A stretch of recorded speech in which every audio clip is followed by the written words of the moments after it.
And you're like, dude, I believe in you. If you were just going to start a new startup, I'm in for 25K. Like, no questions asked. I feel like I can rule the world. I know I could be what I want to. I put my all in it like no days off. On the road, let's travel, never looking back. All right, everyone, we have a new episode. This one was pretty good. So we talked about a couple things. The first thing we talked about was Oasis, which is this interesting new product that kind of, it's like a deep fake, but for Zoom. That's not the best description, but check it out. Shaan says it's one of the biggest ideas that he's ever heard of. Second, we break down the sweepstake business. If you want to make a company that makes like $500,000 a month in profit and you want to have it start and launch inside the next probably 2 years, 2 months, and then grow in the next 1, 2, 3 years to $500,000 a month in profit, I think this is an interesting idea. We break it down. And then we talk about Shaan's prediction. So he predicts what's going to be the next Apple, Facebook, Amazon, 7-Eleven, Netflix, Pornhub, Domino's. Those are all separate predictions. Not one company can do all of them, but that would be cool. And it's a great episode. Give it a listen. And by the way, have you clicked subscribe yet on YouTube? And have you clicked subscribe on iTunes? A lot of people say like, hey, you guys are awesome. Thank you for doing all that work. Then pay me back. I don't want money, though. All I want is for you to hit subscribe on iTunes, hit follow on Spotify, hit subscribe on our YouTube page. That's all I want. And we're going to keep doing it for free. All right, let's get to the episode. What's going on? I am, look at me now. I'm in a chick palace here. What's a chick palace? I went from like a manly industrial look to like everything is glitter and gold now. Yeah, that doesn't look like your style. That doesn't even look like it's your wife's style. Yeah, I don't know whose style this is, but that's the style we got today. Have you ever thought about creating a brick and mortar business, by the way? Oh, wait, actually, first, two things before we get anything. Everybody like and subscribe and tell a friend, tell 5 friends. Yes, but Wednesday, do we have a guest on Wednesday? I don't think so. Okay. Yes, we do. Oh, okay. Damn it. Okay, not this Wednesday. On Monday after that, let's do the investor episode. We have another guest. We have a guest on Monday too? Yeah, Dan Held is coming in on Monday. All right, so we got 2 guests. Okay, then we're going to do it. Fine, then forget that. Second thing. I have this episode coming out. You know how I've been doing these Monday things? Yeah. So what I'm doing is I'm splicing together clips. I'm going to splice together like 5 to 10, and I'm going to talk in between each one. And each clip is going to be from a YouTube video or from a podcast. And the topic is I'm obsessed with time right now because I'm quite impatient and I'm trying to work on it. And the topic is on actually patience and how like great things that I admire actually took much longer than I thought. Right. And so what is, okay, so if I listen to this episode, what am I going to get? I'm going to get Sam talking about time. Yeah, and you got to turn your mic down a little bit. Okay. No, so what you're going to get is you're going to get me. So you're all right. So Travis Kalanick, before he started Uber, he had this thing called Red Swoosh. You know what that was? I don't even know what it did, but I've heard the story. I don't even know what it did either, to be honest. It was a peer-to-peer. It was like, it's not relevant anymore because it was like Napster, but better. It was like Napster, but different. And he sold it for like $20 million, but it took like 8 years or something like that, like crazy. And I found that I have this amazing YouTube video of him giving a talk, like a 40-minute talk, but like the first like 3 minutes is about Red Swoosh, and it's like he explains how hard it was. I'm like, oh my god, that took forever. And I've got like 8 or 9 of those clips that I've saved of people I admire saying they're going to it's taken a long time, and I'm putting them together so it's a however long the podcast is going to be with like 2 to 3 minute clips with me like giving you the background of each story. Right. Okay. I like it. So we'll see if it's interesting. So you ever seen the Joe Rogan thing where it's like Joe Rogan watches the internet or something like that? Have you ever seen these YouTube videos? No, but is it good? Yeah, they're funny. It's a compilation of basically Joe watching YouTube videos and just reacting to them. But all the videos are really interesting, kind of like random ass stuff from the internet. And then his reaction is like good. He's not trying to be like super over the top. It's like his genuine reaction to it. So I kind of see this as like the business version of that, where you're taking one theme and then you see what a bunch of different interesting people have said about that theme. And it's sort of like Sam surfs the internet, where you're going to like kind of go into and out of each of those clips and just be talking. We'll see if it's any good. So in over the next couple of days, if you have an example of a talk that you've listened to or a story that amazed you, send it to me. Okay, sounds good. By the way, you said something about Travis Kalanick. Have you ever read this blog post he did called like how to do South by Southwest on a budget or something like that. Do you know what I'm talking about? Yeah, so he had this old Or blog, CES maybe. which which I don't even think you could find a blog anymore. And he basically wrote like, if you show up at this time, you can get free this.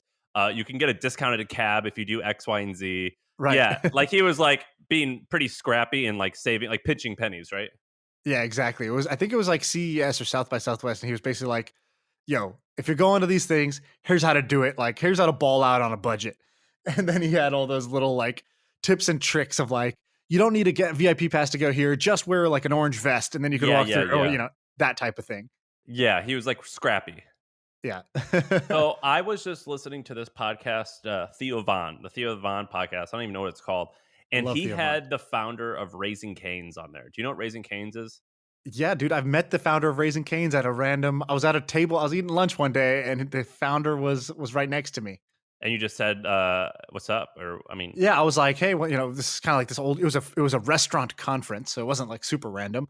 But there's just kind of this nice, like slightly older Southern guy. I think he was the owner, the CEO. well, Was there's what he two said. guys who started it. One of them is about 50, but he looks quite young. Maybe it's the other guy. And I was listening to this podcast with him. He's Southern, lives in Louisiana, and they have hundreds of restaurants at this point and north of $1 billion in sales. And the way that he makes it sound, he's like, I just loved running the fryer. I loved being at the place. It sounds so much, and the grass is always greener. It sounds so much more fun than sitting behind a computer. Have you ever thought about doing? In what way? How is that more fun? Sitting? Have you ever been in a restaurant back? Like the back kitchen of a restaurant next to the Yeah, I fryer. mean, It's I was like hot and shitty. I was a busboy. I was a busboy, and I was never old enough to be a waiter. But yeah, I worked in the service industry. It is fun, just like being in the action. It just sounded cool. So would you ever do a brick and mortar or like a? I Uh, did, and I regretted every second of it. The part that is fun actually is the camaraderie because that's what I'm like saying. the kitchen crew, the bond is different than like just your normal friends or like your coworkers. Like if you go to your office today and you have a coworker who sits, three desks down, and both of you have your headphones on and you're typing on your Mac, and you go to get your free lunch together at the cafeteria. Like this is the tech industry, right? It's like totally different vibe than you're in the restaurant. It's Friday night. The restaurant's rocking. You're banging out orders as fast as you can. And it's 1 a.m. when you're finally done cleaning up. And it's like, all right, now let's go eat. And then, you go to some restaurant and the restaurant's closed, but they let you in because you're from the restaurant industry and you get to go eat with them. Like that's just a different level of camaraderie. Yeah, that's what I'm saying. It's exciting. It's fun. You're in the thick of it. I love it. Yeah, but I would never want to do it again. It's like when people are like, yeah, going to the army was one of my most formidable times. It's like, would you ever want to go back again through that boot camp through Hell Week again? Like, Just so you no, know, thank you. I read this book called Tribe, and it's all because I was curious about what type of neighborhood would be best to live in, and like what makes you happy when finding a place to Right. live. And I don't know this. I've never been in the military, but so I know it from like an academic story point of view that when you're in the military, a lot of guys, a huge amount of guys, when they get out, they miss it like crazy because they're like, all right, it was hard. I was risking my life. Yeah, that's true. But I felt like I had a crew of guys. We were always doing something. I had a mission, and life is so lame and boring without it. Yeah, I could see that, but also there's a lot of people when you talk to them, it's like, man, that was the best and hardest time of my life. Would I go back and do it again? No, I don't want to do it again, but it was an amazing time at that time.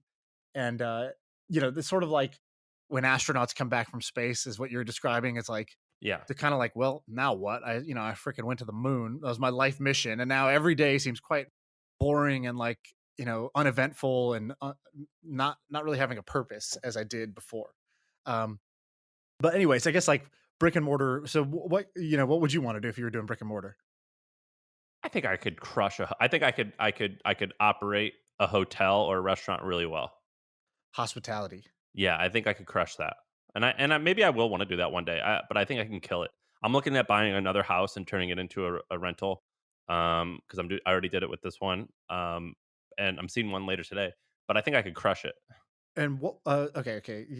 So I was gonna say, what was Theo Vaughn talking about? So Theo Vaughn was just He just interviewing interviewed the Raising guy. Cane's guy. Okay, gotcha.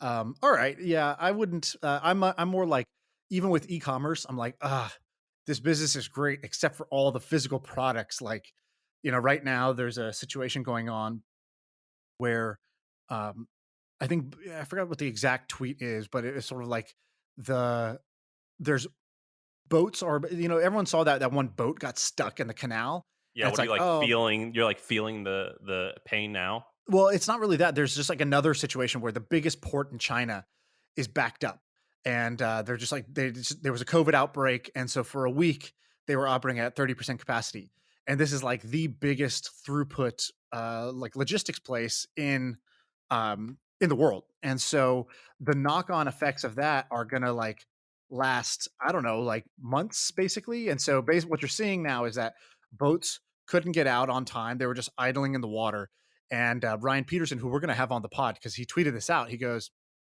it's crazy. The average, wait time now, or the average number of boats that's waiting is blah, blah, blah.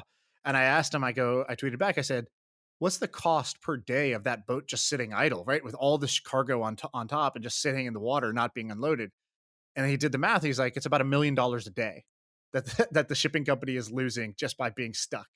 And then for all the downstream people, like, if I have my goods on a ship, on a boat that's not here, well, now I'm delayed. Now I'm out of inventory. And because I'm out of inventory, I'm out of sales. And there's just one after another sort of like knock on effects of this. And so for me, even e-commerce, which is pretty like internety, is like the only bad part about it is all these physical goods. Like, oh, you had a product, but then the wheels are broken or the zipper's Are malfunctioning. customers understanding of that at all? Like when I'm so now I do Amazon, 2-day delivery, 1-day delivery, whatever it is. But if something comes like in 7 or 10 days, I think I'm mostly cool with it, right? Um, Maybe.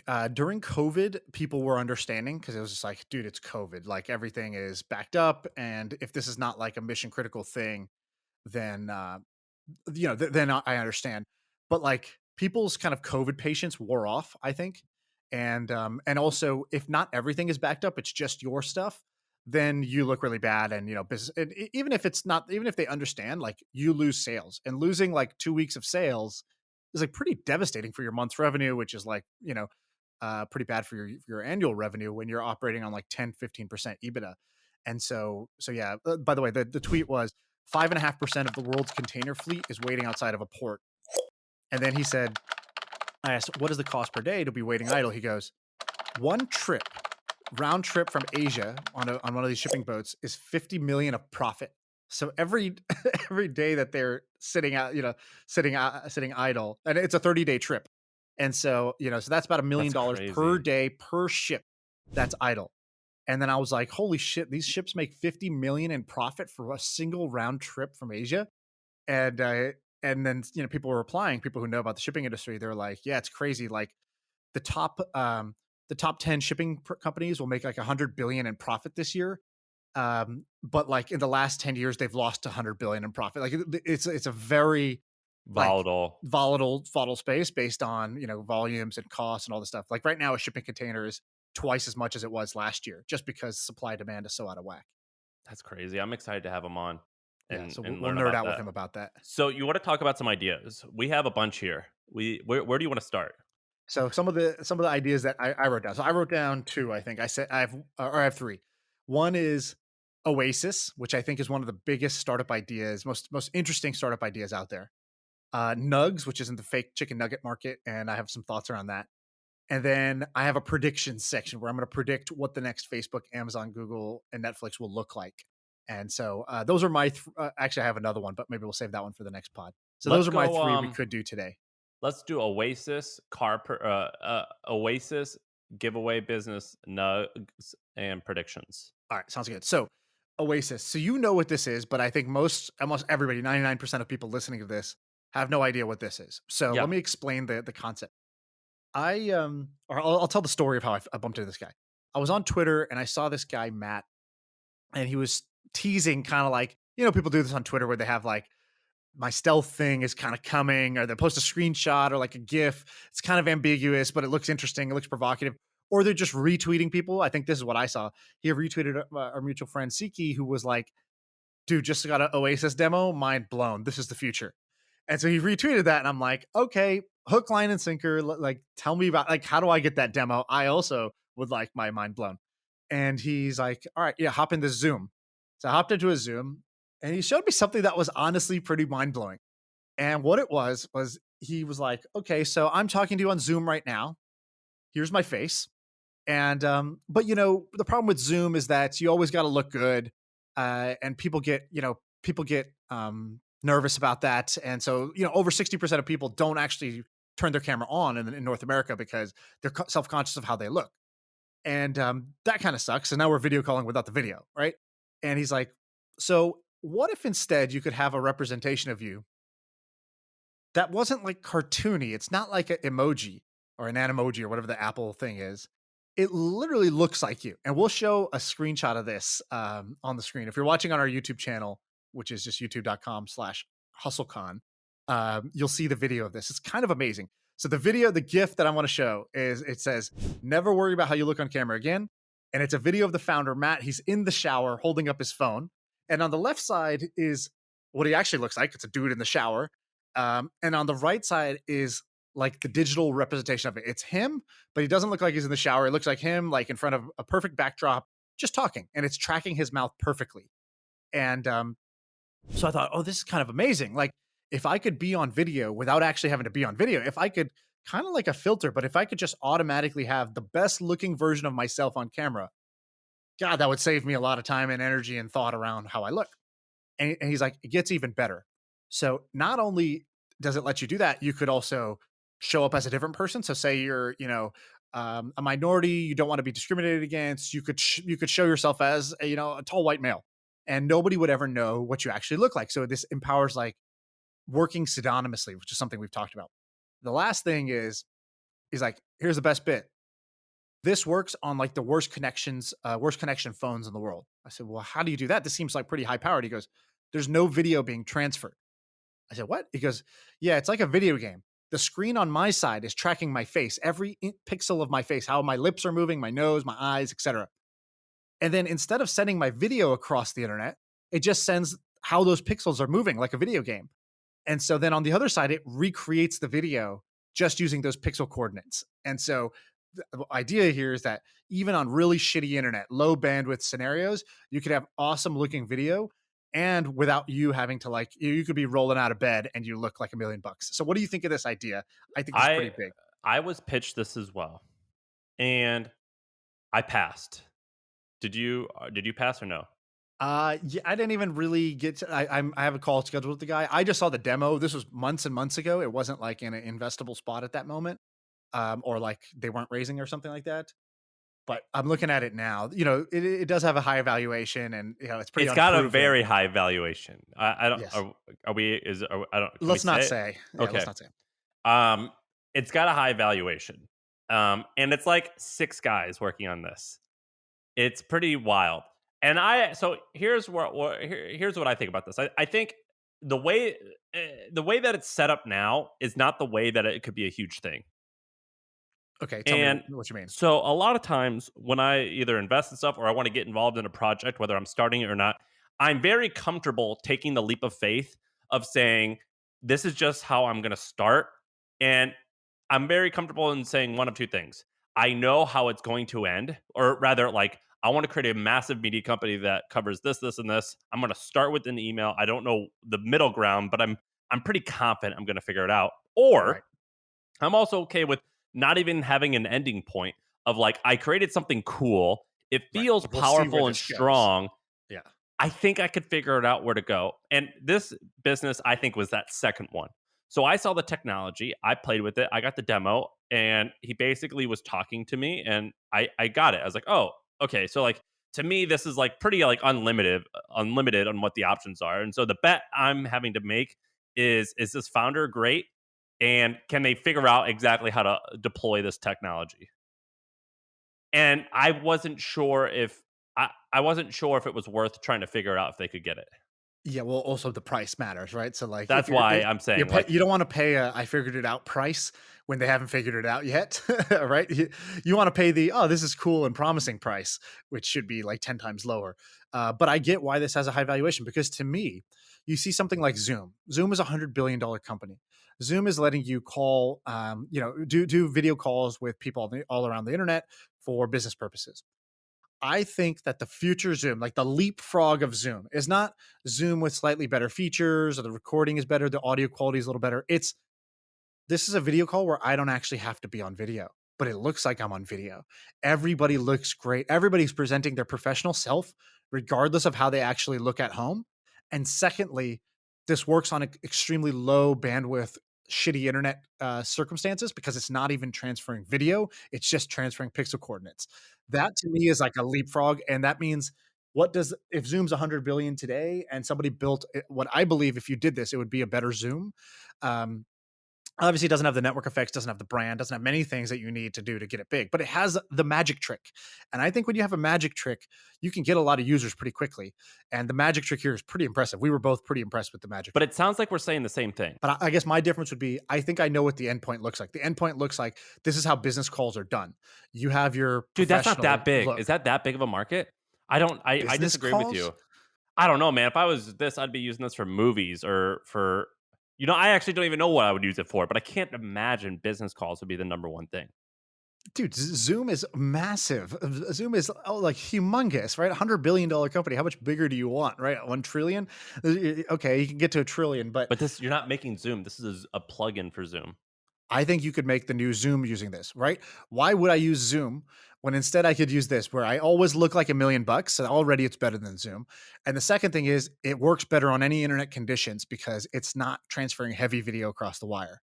Regardless, I'm into this. I just was unwilling to bet my own money at that high of a valuation. Yeah, I think that's totally fair. The reason this stuck out to me was I was like, I had this doc I've talked about before, which is called The Biggest Idea in My Head Right Now, which is basically if I was totally free, I could drop everything I was doing and I was going to work on the biggest startup idea in my head at any given month. What is it? And I just keep track month by month. And sometimes it's the same for 2 months straight, 3 months straight, and sometimes it changes.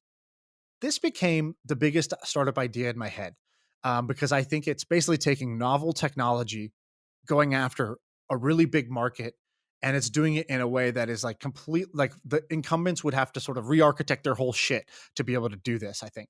I don't think you could just make a plugin to do this. And um, so anyways, I thought this was like one of the bigger ideas. So I just wanted to bring it up. I don't really have any more besides that. All right, let's move on then. You want to talk about something that's way less of a big idea, but a surefire way to make a lot of money? Yes. Okay, let's talk about the giveaway business, also known as the sweepstake business. Right. And I'm interested in this business because I've used it a lot Because it seems easy and awesome and you've done it, you've dabbled. yeah. So with the hustle, one way that we grew in a bunch of ways, but we did two things that are related to this. The first, we would pay companies, or no, I'll start with this one. The first, we would give stuff away. We would give a Tesla away. We would give a 3D printer away, which we're giving now.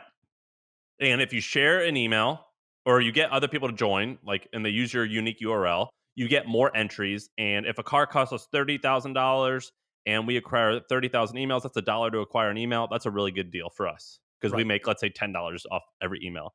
No brainer. The second thing that we did is we paid some of these companies, and I want to explain how they work. So do me a favor and go to bold.org. Can you do that right now? Okay, I'm on it. What's So it says say? fighting student debt. That's it. Yeah, and how does it say it does it? Let's see. So scholarships, philanthropy. I don't know. It just looks like donations or something like, right? So what you do, and because they make it all, click scholarships for nursing or something. Okay. Scholarships for nursing students. I'm there. 5 Okay. great scholarships for future nurses. Great. All right. So bold.org, what they do is they go and they either create scholarships or they find people who have scholarships and they aggregate it into one area, into one platform. Okay. Not that hard to do in itself. Then what they do is they go get loads of people to sign up for the scholarship. So they advertise to nurses and nursing Facebook groups on Google, and they get people to sign up and enter all this information. And here's how they make money. When you are a nurse, or let's say you're applying to get your MBA, if you have tens of thousands of people apply to get their an MBA scholarship, that's a pretty high qualified lead list, right? Right. Same with nurses, same with, pretty much any of these niches. And what they do is as you sign up for this thing at the end, they go, also, do you want to opt in for this, or this, or this? And companies like The Hustle, I would pay them money. I think at one point we were paying them maybe 50 to 100 grand a month. Wow. And that's how many leads that they were getting us. That's amazing. So basically they pay for so they go and they spend money to get people to apply for a scholarship, and people are like, "Oh, fantastic. Thank you so much." And then when they're applying, they're basically like, "Hey, would you like to opt in?" And why does a person want to opt in? Or is it like, "Hey, do this and you get some increased odds of the scholarship," or how does it work? I believe both. Yeah.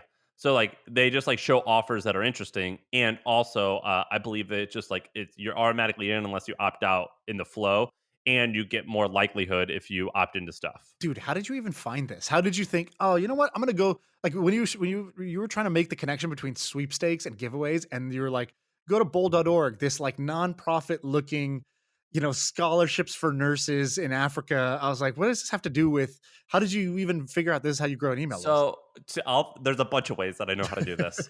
The first, there's this guy named Dennis Gross who we're going to have to get on this podcast. So Dennis started WiseGeek, which you and I are both probably too young to have used it, but it was like a Web Yeah, I don't know 1.0 what it thing. is. It made a lot of money. And then he started loads of other things, including investing into lots of different startups like Thumbtack.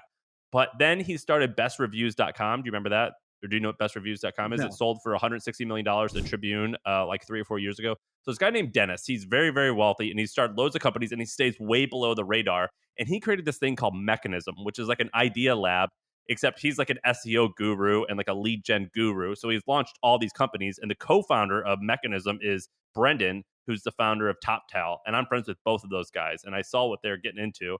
And he pitched me and sold me on using bold.org, and it was pretty good. So Random. that's First, I can't find this guy. Dennis Gross, is that his name? Go to bold.org/about. He spells his name DINIS space GROSZ. Gotcha. Okay, so he actually did bold. Okay, so that's how you found out. So here's what I'm getting at here. So this got me interested into giveaways. Actually, you have to call them sweepstakes. There's a lot of legality around this. And so what I learned was and we when we did sweepstakes, we would have to call it sweepstakes. You have to have rules that are approved by your lawyer.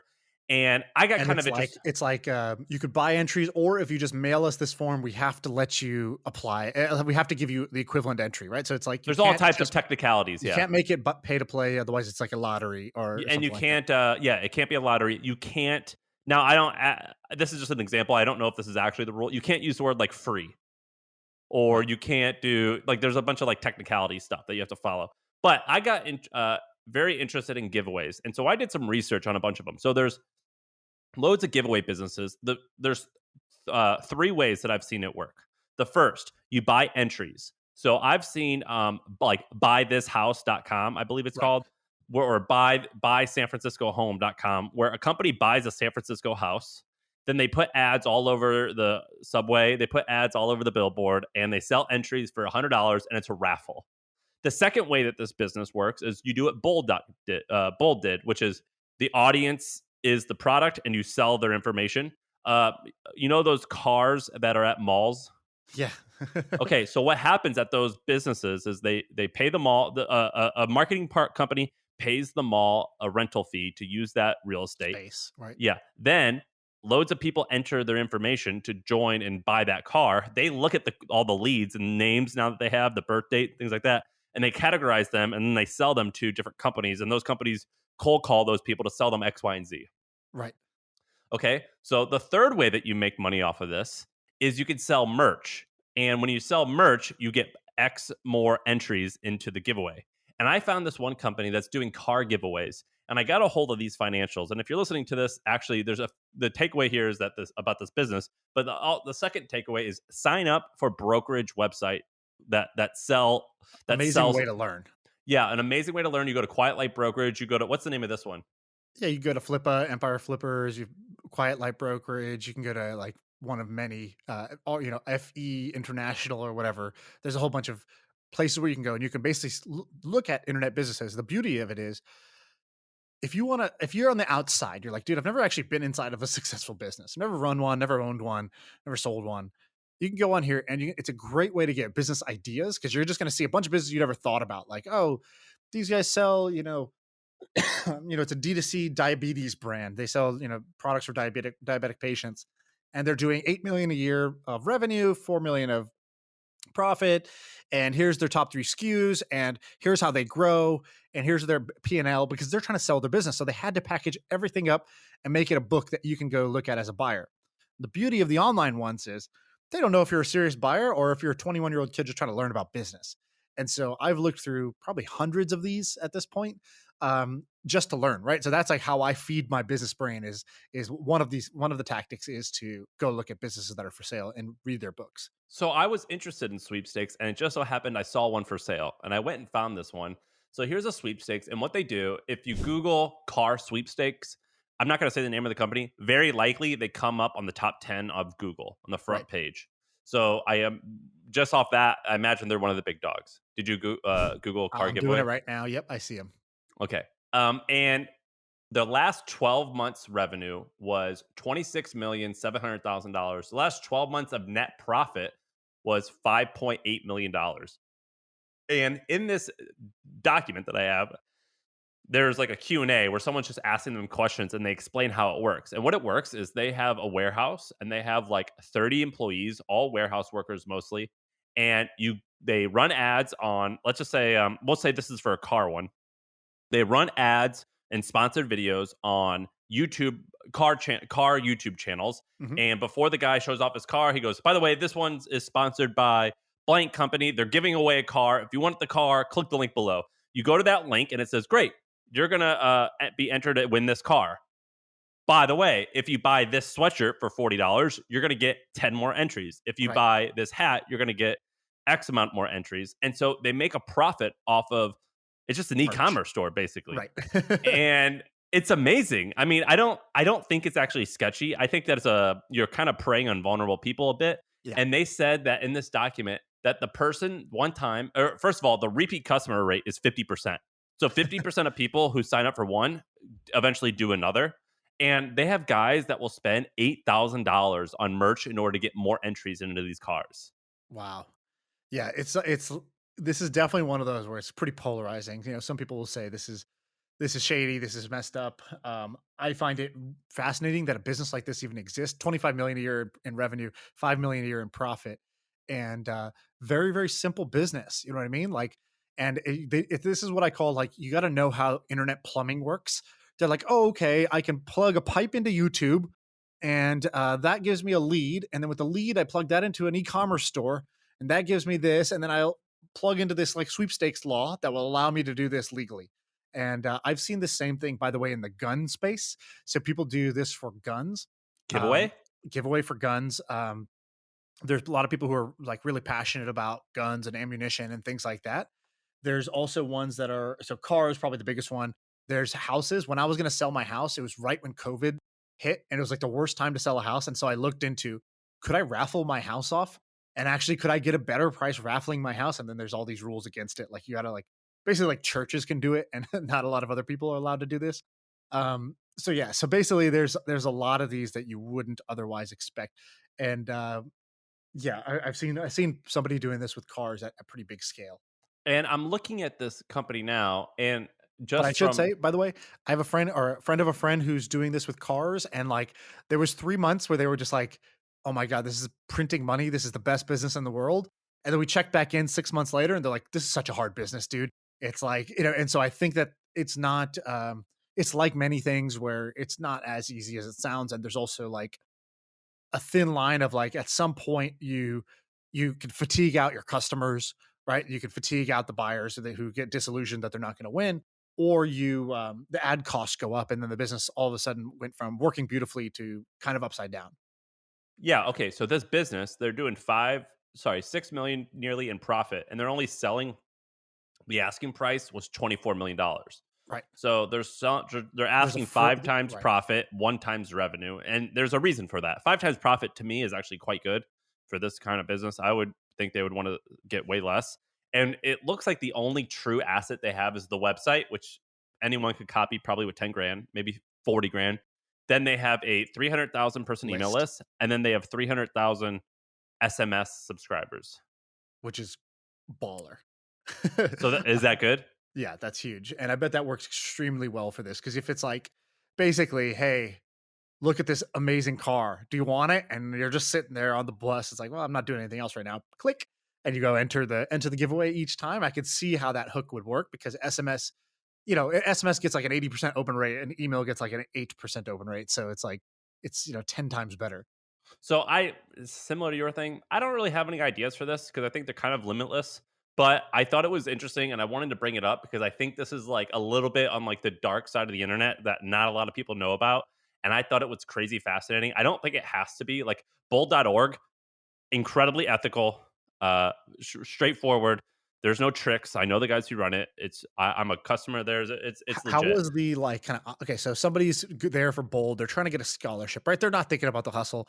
Maybe hustle's like auto checked in something, which is like share your information with our marketing partners who make this possible. You know, and you're like, great. Now you got their email on a list.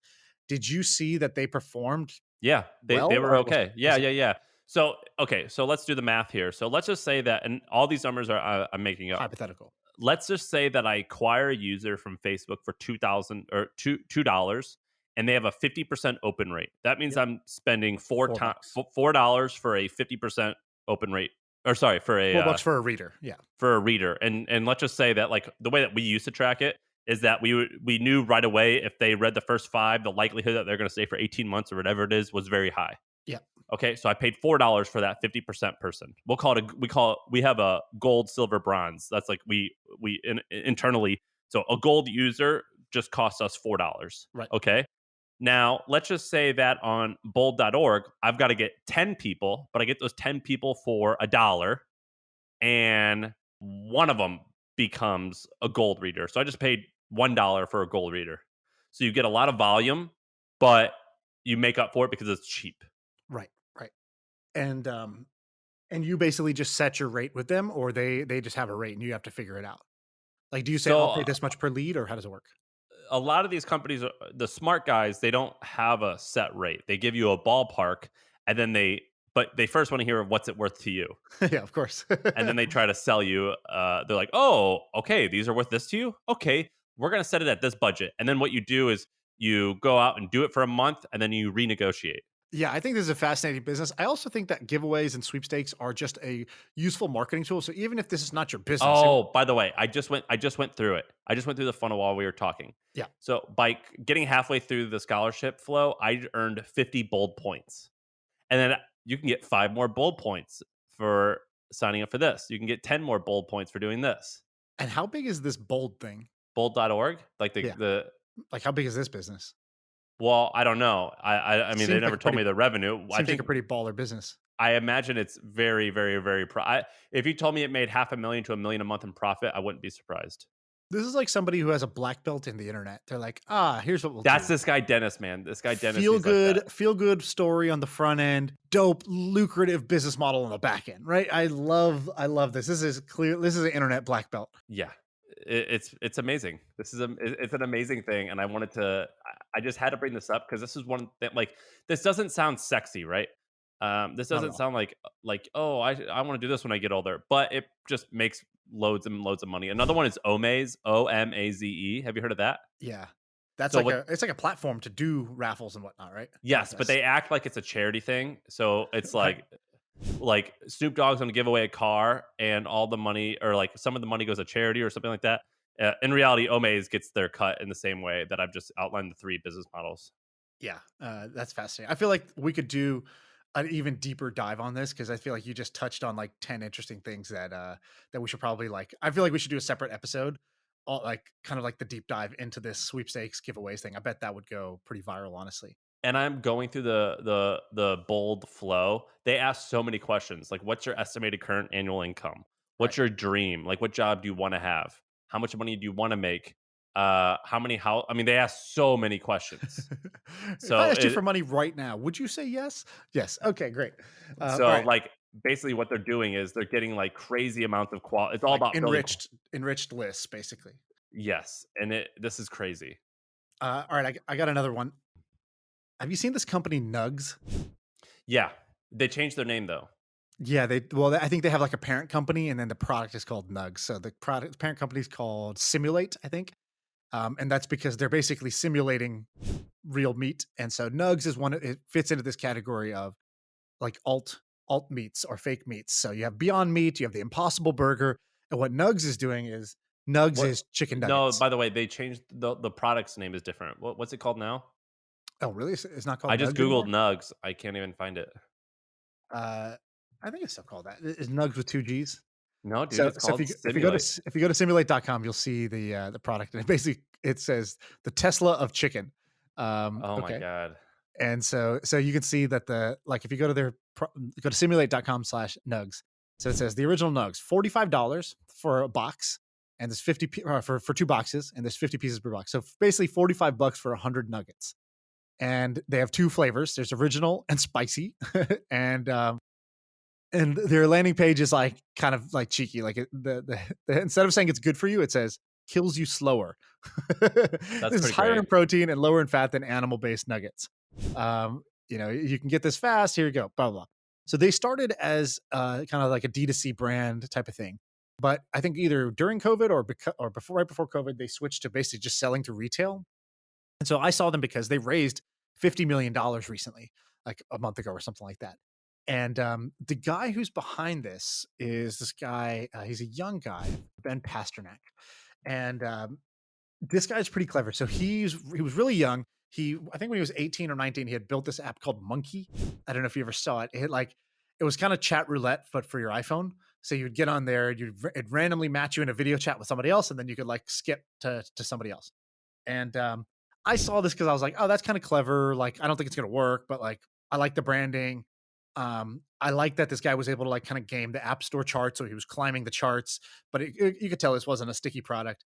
So I, reached out to him, had a chat. Seemed super smart guy, and I was How like, this long ago guy's was this? maybe 5, 6 years ago.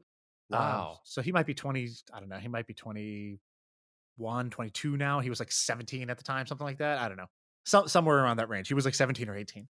And I remember just thinking, wow, this kid's like a superstar or future superstar. I gave him the highest compliment I could give him, which is I didn't even recruit him. I was like, you know what?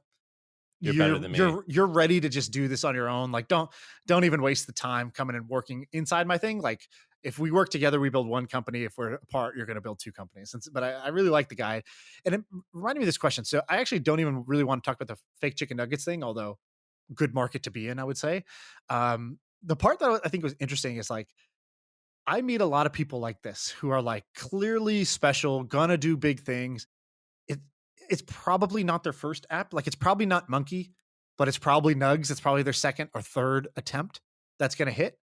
And it got me thinking, like, could you basically, as a founder, Like could buy you an sell option.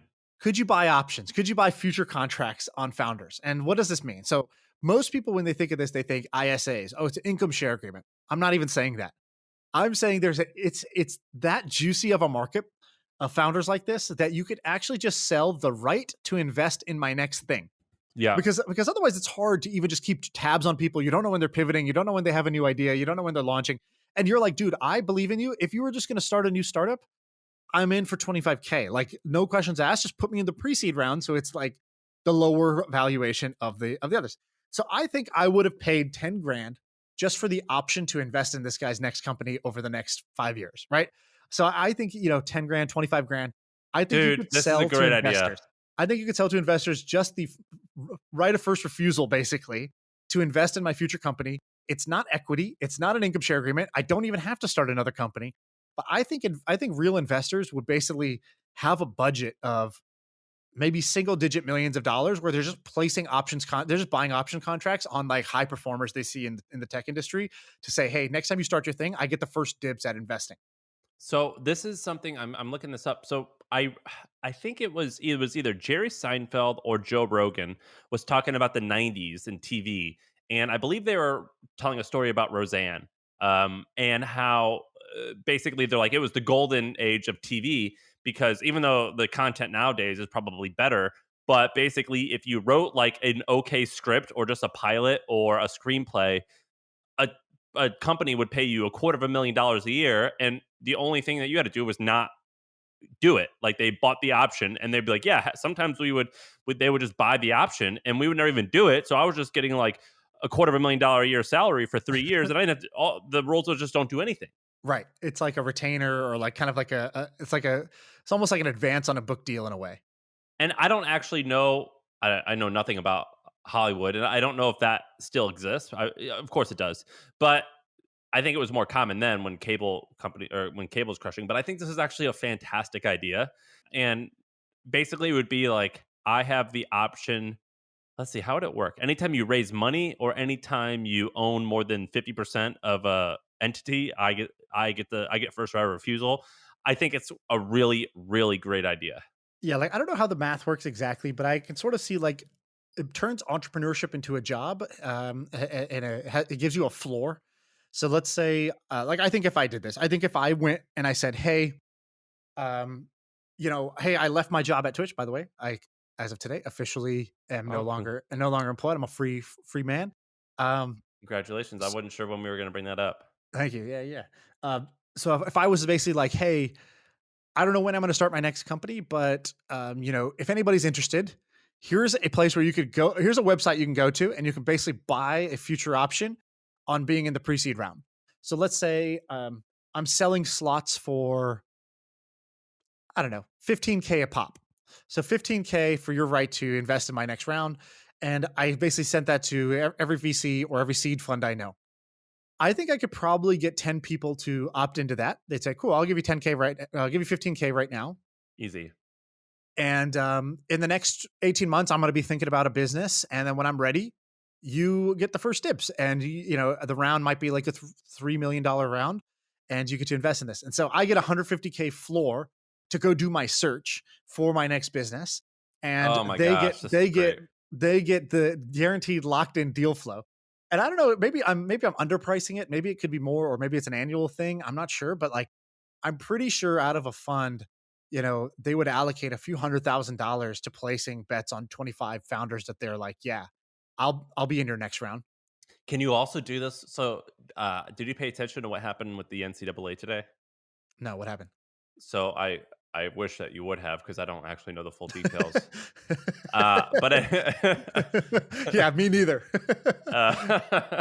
the Supreme Court basically. Well, I know what happened. So here's the headline: the Supreme Court unanimously sides with former college players in dispute with NCAA about compensation. So basically, I don't know if there was any firm rules, but basically, the door is now open for how NCAA athletes can make money. And when I think of options, I mean, I definitely think athletes are the best.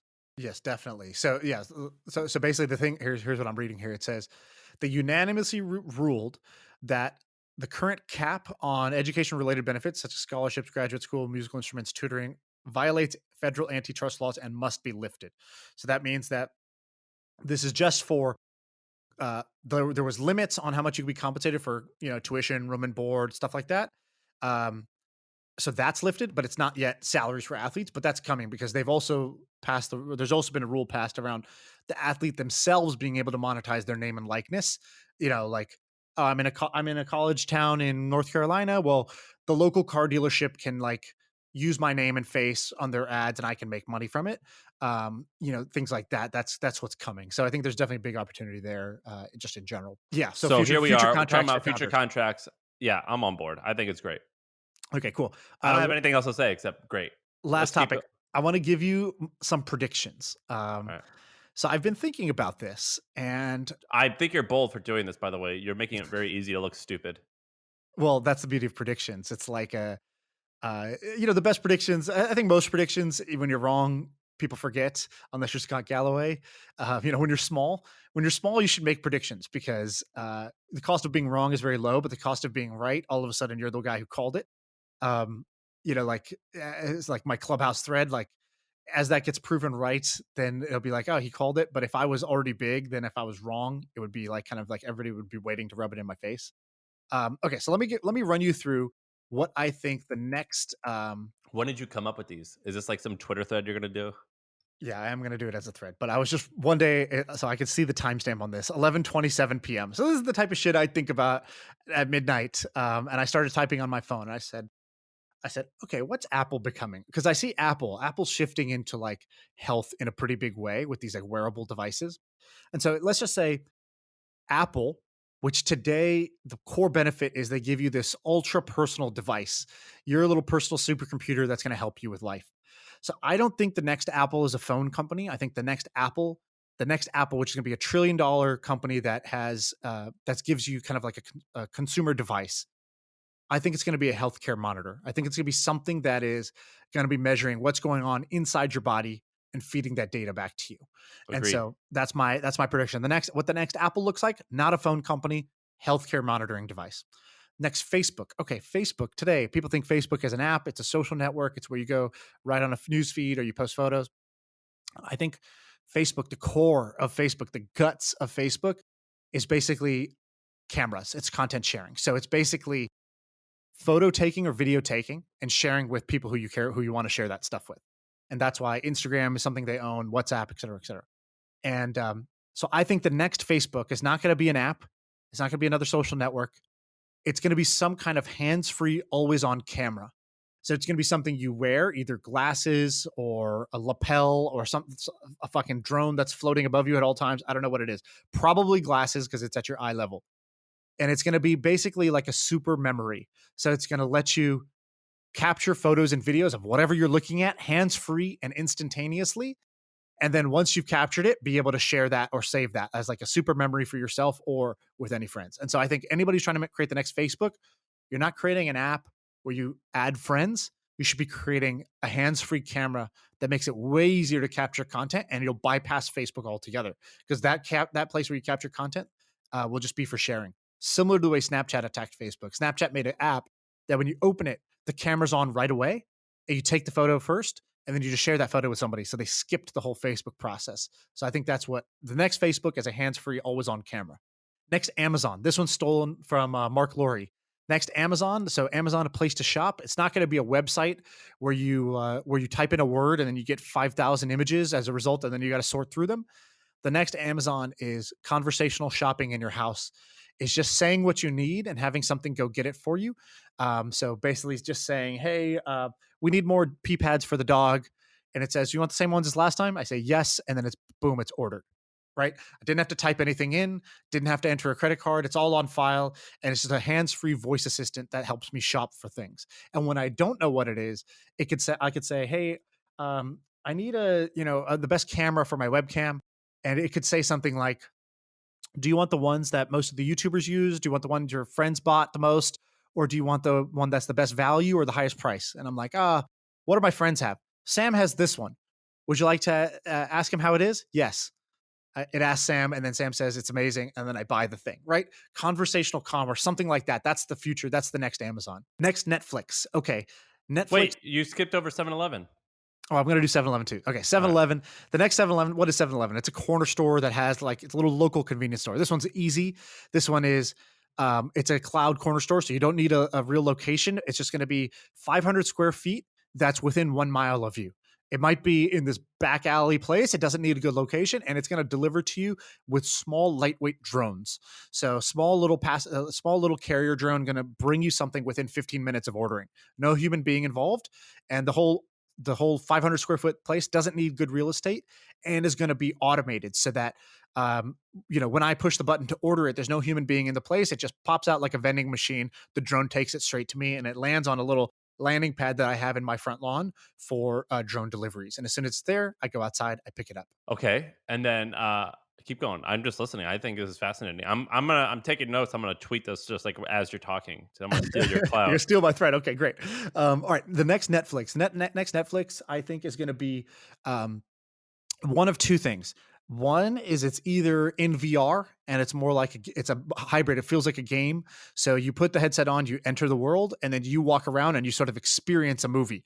So it's either VR or because I'm not sure about that one, or it's machine generated movies, which is basically something personalized to you.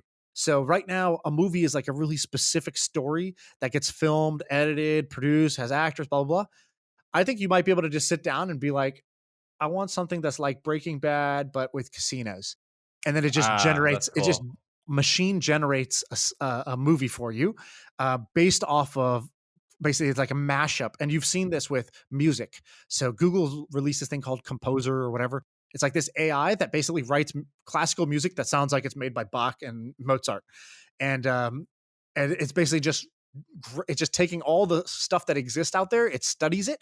and then it creates remixes and mashups of all those things in a way that's maybe it could be one time. It's like I get this thing and it's like a one-time movie for me. That could be kind of crazy. Do you remember that Similarly, band? Remember that band Girl Talk? yeah, mashups, yeah, Yeah, I exactly. used to love those things, man. I still work out to that. That's my go-to for workouts. Same. I love that too. It was like Feed the Animal or something like that. That's a great track. Yeah, I Um, love that shit. I'm on board. So similarly, the next Pornhub is not a website you go to and you see a bunch of like pre-made porn movies. I think it's all deep fakes. So I think you just go in there and you just have a fantasy. So you put on your VR device and you just think of something you want to see. You think, oh, Mila Kunis, she's my waitress. Go, and like it basically deep fakes a porno for you with Mila Kunis's face on it. If you don't know what a deep fake is, it's a computer generated movie where the actor on the screen was never there. Like it'll make Obama look like Obama's. You can make Obama go to a baseball game and pee in the crowd, right? Because it could just take Dude, any which by the video that's way, like that and put Obama's head on it. And it looks real. that's why it's scary. It's Yes, scary. deepfakes are scary for many reasons. You're not going to be able to trust video anymore I because agree. video can be faked, just like any photo can be photoshopped. Any video can be video shopped now. All right, last one. The next Domino's. So the next pizza company is going to be a fleet of self-driving cars that are just going around that have an oven baked in the trunk. So your food is going to be baked fresh. It's going to arrive to you with a driverless car, and you're going to hop out. You're going to come out to the front. You're going to meet the car, and it's going to pop up in the trunk, and there's going to be a pizza that was baked during the drive time for you. Basically, Some like a mobile food truck type, or like a food truck that. Which, by the way, when our an friend autonomous Goggin, food truck. our friend Goggin launched this company called Sprig. I think it was only in San Francisco, or maybe San Francisco and Chicago, and he raised $60 million. All this money. He launched it early though, 2014, and that was what he goes. He goes, I want to have ovens in the car. That's the future. And I actually think he was right. I just think that it was a little early. Totally true. This guy, David Langer, he started Zesty. It was like a food catering company that was like super fast growing at a time. And I asked him, I go, oh yeah, what do you think of food delivery? It seems hot. He just jumped straight to the end. He goes, yeah, the end answer is cars with ovens in the trunk. It's really the only solution that's going to work like at mass. That will replace like kind of like the whole infrastructure that exists today is when you can get the food to be baked in the car and kept hot in the car and ready hot coming out of the car. And when you do that, it also reduces the delivery time because you're not going to a brick and mortar place, loading the food into the car and then driving to a place. You're just constantly circling around an area. And as you get an order, you pop the thing into bake. And then when it's ready, you're at the door. So there was zero lag time. So deliveries get faster and fresher. So this is my segment of basically Shaan time travels to the future. Because if you think about it, right, I'm born in 1988, not that long ago. 88 to like 96 or 97. Like I remember that time. Michael Jordan was like winning championships during that time. There was, for the average person, there was no internet, or we were just getting like AOL chat rooms and shit like that, right? I was putting AOL CDs into the computer that was in my computer room because the house had one computer, right? And Yeah, we I all was had like, computer rooms. Remember we had that? computer rooms, exactly. And so then like that sort of changed over time. It's like, oh, computer rooms become laptops, laptops become phones. Phones have freaking like HD video streaming live, basketball games from the internet now to my phone. And I'm watching that while I'm in my car. Like that seemed absurd. I remember actually even the first time I saw someone reading on their phone, and I used to have like a Nokia, like the old phone that had Snake on it. And I was just like, what, reading on your phone? Who would want to do that? Like the text is so small and so shitty. Like who would ever watch a video on their phone? Or who could type? Who could like? Yeah. Because this is when they just had It's 9 so or slow. 10 buttons, and you had to like click 3 times to get to the third what was letter. yeah, what was that thing called where you had to like it's like smarter text or some shit like that? I Yeah, don't yeah, remember what yeah, and it would called. autofill. Yeah, I was like, but that seems so far fetched, and that was not that long ago. Like I was just like that was like 20 years ago, and so in 20 years, like kind of some amazing things have happened. And so if I fast forward 20 years, these things that today sound far fetched, it's like that's gonna happen because it's the consumer benefit is there. If the delivery is faster and fresher, people are gonna do that.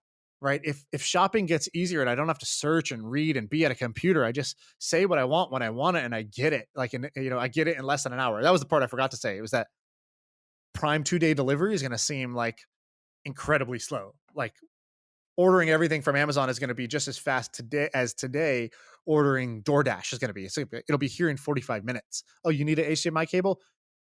Here, push this button. It's here in 40 minutes, delivered via drone. And so, yeah, I think that's what the future looks like. So that's my time traveler section. What do you think? Which one did you think I was most on or off about? I think you're most on about Apple. I think you're most off on.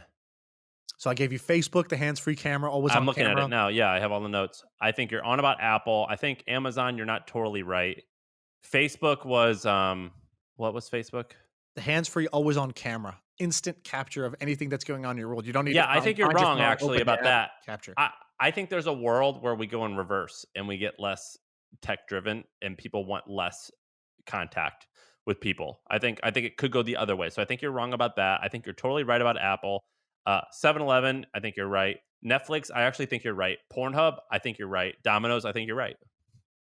I think I'm right on all of them, bro. I think I got them all right. It's just a question. The great quote is, "Don't confuse a clear view for a short distance." I love that quote. That's like one of my, What's that mean? like, imagine you see something you're driving, you see something on the horizon. It's like, oh, there it is. It's just because you see it doesn't mean you're near it, right? Objects in the front view are maybe further than they appear. And that's what often happens with the future is you can kind of see what the world's going to do and what it's going to look like, but you overestimate how soon it's going to come, and then you get sort of disillusioned, and then eventually it does show up. I think it'll be capable of that. I think the thing is what I've learned reading history is that it typically repeats itself.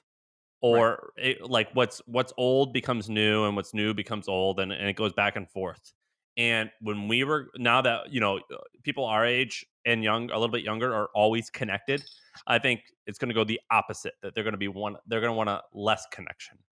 Right. That's why motels in America are booming right now, because it's like nostalgia and it's interesting again. And so I do think that the pendulum does swing, but I don't know. I think both happen at the same time. I think that the world I gets agree with more that. on demand and more digital, and then people crave physical experiences, and both exist at the same time.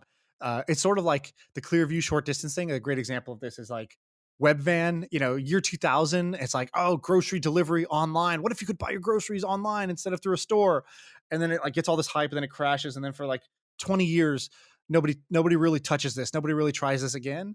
And then here we are with Instacart as a multi-billion-dollar company taking that same idea, but putting it in a fresh way with new tech tools and technology like mobile phones.